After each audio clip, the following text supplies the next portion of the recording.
Why do you have a potato? That's not your potato. That's not Bird's potato. Good morning, YouTube. We are in an unusual setting. We're actually on my couch this morning. We will go outside later. There'll be separate videos. We have some outside stuff to do, but for now, I'm going to do inside stuff. It is really hot in here. So we, I'm sweating. I swear the temperature is probably like in the low 80s in this house right now. And that is too warm for someone who's used to working outside in negative temperatures. I am not like super happy about it. But we switched from green firewood to getting our hands on some dry firewood and mixing it in, and it's burning so much hotter, which is great because it's keeping the house warm and it's keeping the store warm because our boiler in our house does both. So it's keeping everything warmer than usual, which is great when it's really cold out, especially the store, because I don't want, certain products really should not be frozen. But I am not adjusting well inside the house because it is hot in here. Today we're on my couch and we are talking about seeds. We're talking about seeds starting, what seeds I'm gonna start right off quick here and why. Bird is going to sit on the top of the couch like a cat because why not?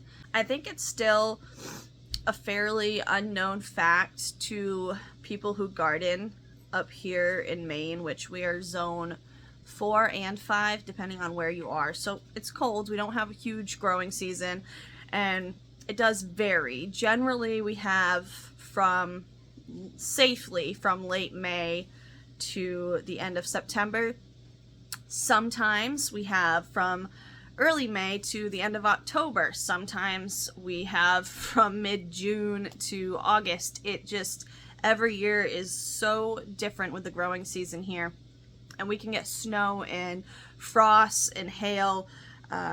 There's like a whole month buffer where anything can kind of happen, and it makes it hard to grow here. I am rather on the brave side of growing things. I figure if I'm not doing it because I'm nervous about the weather, then I'm really not going to accomplish anything. So you will see me put stuff in the ground a lot earlier than most people do. I start my cold weather crops in February, which is very early for most people up here. Do not start cold weather crops. I find that most people up here are still growing their cold weather crops in the heat of the summer with things like tomatoes and cucumbers and all of that other stuff.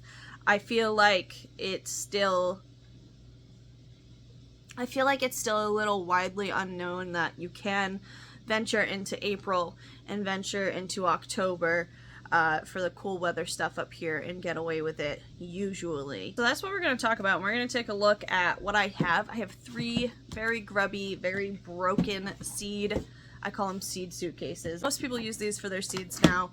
They do work very well, but I am a very unorganized, messy gal. So mine are broken and grubby, and a lot of the seeds aren't in the little containers anymore, but they're all here, I think.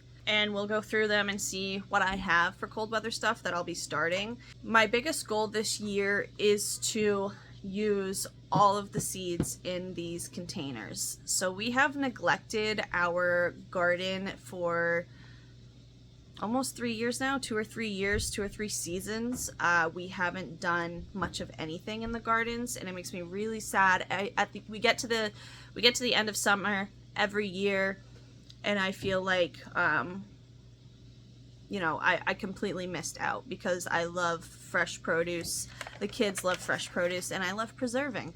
So this year it's very important to me to not only grow the food for our own house and to be able to preserve the food and fill the pantry the way that I really want to, but also we're growing the majority of the vegetables for the store this year because that is a huge profit margin that we are going to miss out on otherwise. And we can get beautiful vegetables locally, but paying wholesale for everything is just not the smart thing to do economically when it comes to owning a business. So I'm going to start brassicas, so your broccoli, your cabbage, Brussels sprouts. We have yet to successfully grow Brussels sprouts or broccoli, and the two of them are just frustrating me so bad. Brussels sprouts, I never get them in the ground early enough, and then it gets too hot out and they just dud. They stop. Broccoli, so either it gets too hot out and the broccoli goes to seed, or we have these big beautiful leaves, and they never give us any heads, and that's what it did last year. And I think somebody said something about nitrogen being too high in your soil will cause broccoli to do that. That may be the case, because we did garden on a cow pasture that was a cow pasture for 30 plus years, so maybe that's the case. So I'm not sure what to do about the broccoli, but we really love it. The kids, that's like honestly one of their favorite vegetables, which is wild because most kids hate broccoli. I'd like to figure out where we can successfully grow broccoli this year. All of that stuff will be started February 8th-ish, which is this upcoming weekend. So I need to get my shelves in order, I think, just to get this cold weather stuff started so that we can get it in the ground on time. I'm gonna have to use one of the shelves in the pantry. Right now it's not being used for anything. It is a little cold down there. Our pantry stays like in the 50s most of the time. It has a door that closes it off. It's a colder part of the house, but I think this stuff will still germinate just fine down there. I guess we'll find out. Starting all this stuff February 8th-ish, give or take, for April 5th is the weekends that I'm hoping to put this stuff in the ground. That will depend entirely on the weather, but that would be ideal, would be to get this stuff in the ground April 5th and also be planting peas and root crops in the ground that weekend. Greens are also cold weather crops, but they don't need 6 to 8 weeks like the brassicas do to get nice and big and hardy. I only give them 5 weeks, 4 to 5 weeks, so I'll be starting greens indoors March 1st. Let's dive in and see what kind of disaster is going on in these seed containers. This must be one I haven't looked at yet. I did go through 2 of them and kind of write down what I had when I was going to order seeds, but I have decided now that I need to use all of the seeds in these containers where we have neglected the garden for so many years.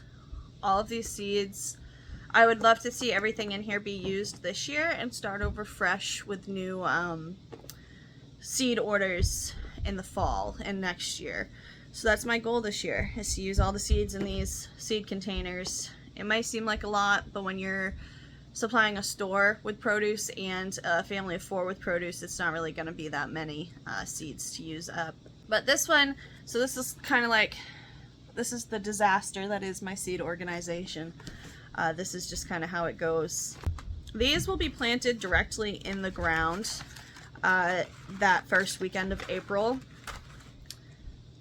Some things really do not fare well to be started in containers, and it's important to know which of those things, what those things are, so you don't waste your time and waste your seeds and waste your resources. Peas are one of them.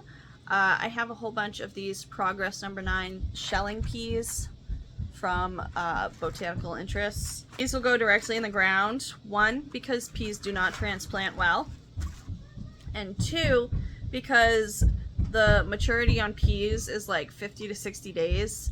You have plenty of time to start them in the ground and get a product. You do not need to start them indoors. I have tons of packets of these, which makes sense because shelling peas, you have to have a lot of them to make a difference. And I do really like peas, and so does my daughter. So we will plant all of these, and what we have extra will go in the store, or maybe we'll let customers pick them. That's always another option as well. Romanesco broccoli, I bought this years ago, really wanting to try it. This is a cool weather crop. I've actually never tried this vegetable. I've always wanted to. Bought it a couple years ago, never planted it. It's getting planted this year. I have a microgreen packet of kale here. I can use that for microgreens, or I can use it to grow kale. It does not matter. Microgreen packets of things is still just the regular seed and can still just be used for regular gardening. Just a little tip there. I have a very open and spilling packet of dandelion, which I think I got to supplement some of the livestock pastures that we need to reseed. Like, it's stuff like this that I just really want to use up. This is like a really old, just like quarter of a packet, not even, left of just a regular broccoli. Might as well plant it, see if they germinate, and if they do, great. If they don't, then at least they're not taking up space in my seed containers anymore. I have a lot of broccoli to plant this year, and I think the best thing to do, as long as I start them early enough, is going to be to succession sow with them inside. So I'll start some broccoli. I'll start some trays of broccoli that this weekend, the 8th of February, and then another tray of broccoli every week after that until the end of February, and that will kind of push us into that too hot of weather when we get into June and July. A cold weather thing that I need to remember to start this year early so that I don't not get any is cilantro. So cilantro actually prefers the cold, does not fare well in the heat. It bolts and then it doesn't taste good. So I do need to be on top of starting the cilantro as well this year. Paul hates cilantro. Who else here hates cilantro? Where are the cilantro haters at? I love it. I'll eat it on anything by the masses, just like handfuls. I've got some hybrid storage Bolero carrots. I don't know. Ideally, I would do the carrots in the fall so that I have them over winter. That's a little tricky here because our frosts in the fall can just be so spontaneous and so random. But I think I'm gonna try it this year. I'm gonna be brave and I'm gonna plant some root crops probably the middle to end of August, as long as it's not too hot out. The struggle with Maine in the fall is that it goes from really hot to really cold very quickly, and there's really no happy medium except for maybe like a couple weeks of time, and that's not really enough time to grow anything. So I would like to try to grow carrots in the fall though. I have these cherry bell radishes. These aren't a super popular vegetable. Things like radishes are great when you're growing vegetables to sell. Because they don't take long at all. You can start them super early in the season, and it just kind of like, it's kind of like a showpiece. Like, look how early we have vegetables for you. You know, your radishes, your greens, that stuff that kind of just gets the produce back in the store or back at the farmer's market when people are getting antsy for it. I've got some more peas here that will go directly in the ground. Radishes too, root crops. They, you shouldn't be starting those and transplanting them. That's just not a great idea, and they don't take that long to grow anyways. So I would just throw them directly in the soil, either in the spring or in the fall, whenever you'd like.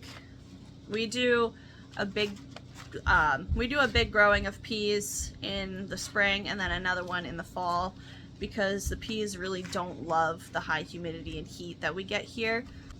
So these are just yummy snacking peas that the kids really enjoy. They're beautiful. The flowers are beautiful. They're fun to grow. So we got the spring blush pea and the golden sweet pea. I am going to write down how much of each thing I start indoors or plant outdoors this year, and I'm going to write down next to it whether we ran out or whether we had just enough to preserve and sell, or whether we went completely overboard and had way too much and I was tired of it and started giving it to the livestock. So that next year I can gauge that with the gardening. Seriously though, like, this is what I mean. It's a disaster. It's okay. Alright, we've got a cabbage container in this one. I love cabbage. I love making spring rolls. I love sauteing cabbage, especially with some bacon. It's just good stuff. Our favorite is the Copenhagen market cabbage. I only have, I think, one container of that right now. It's a partial container, but there's still probably like 100 seeds in there, so that'll be fine. These grow so well. I grew them in the spring one year and they got huge and they were ready to pick the first week of June. It was fantastic. They're super frost tolerant. Just a great cabbage. We've got this Golden Acre cabbage, which I've never tried, but we'll give that a try this year. We've got Fresh Market Red cabbage. We've got Hilton Chinese cabbage, which I've always wanted to grow. Never have. That's a very old little seed packet from a seed trade years ago. So we need to plant those. Ruby Perfection red cabbage. So we've got plenty of cabbage for this year, which is great. All right, last one. Look, look how broken this is. Look at it. I don't even know how that happens. Being under my ownership is actually how that happens. Okay, leeks and onions. A little low on onions this year, I think, onion seeds. There are some things that I will have to buy more of, like specific types of beans that we like or something. And I can just run to a local store and get seeds for that. It's not a big deal. So I've got one package of white onions here. We eat a lot of onions. We need to buy some Swiss chard seed as well. Swiss chard is the gift that never stops giving, even if you want it to. So that stuff just grows and grows and grows, and it grows from the beginning of the year to the very end of the year. You need like a really hard frost and a foot of snow to kill it. Oh, here's a big packet of Swiss chard. So there we go. We're okay then. Although Paul likes the rainbow chard, so maybe I'll still have to buy some. Plenty of beet seed in here. That's good. I have not mastered root crops yet. Mostly because I never have like really nice, deep, fluffy soil to work with, which we're going to try to be better about this year. Now,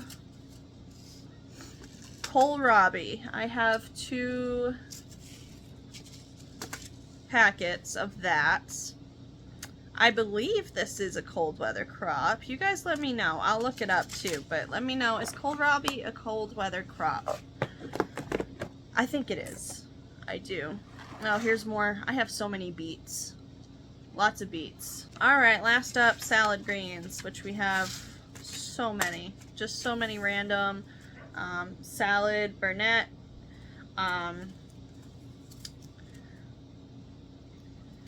Got just a basic leaf lettuce here. Salad bowl mix. This was like a freebie surprise from M.I. Gardner. Bib lettuce. We got some fenugreek and some mustard, a little packet of arugula here, which we will use up, but I should probably get more. So I guess as far as cold weather crop seeds go, I'm doing pretty well. I have the basics of what we need. Which is great, and I really need to stick to using the seeds in here before I buy any new ones. So before I go buy anything particular that I want, say a certain broccoli or a certain cabbage, all of the seeds in these cases need to be in a container growing or in the ground growing first, because this is the year of cleaning out the seed cases. I'm gonna do it. Because I want to do a fun seed haul that will be big and glorious next year in December. And I need to make room for that, and I need to be more organized, so all of the seeds are going in the ground this year. Folks living in Zone 5 and Zone 4, don't be afraid to try to take advantage of those spring gardens. Watch your weather closely. Do what you can do. I push the limits majorly here. I'm probably going to give some of you some gardening anxiety this spring, but growing food is the goal, and I am a rule breaker in my heart down to my bones. Thank you for joining us today, and we will see you again in a couple of days outside in the poultry barn. I gotta go do that next. Happy homesteading.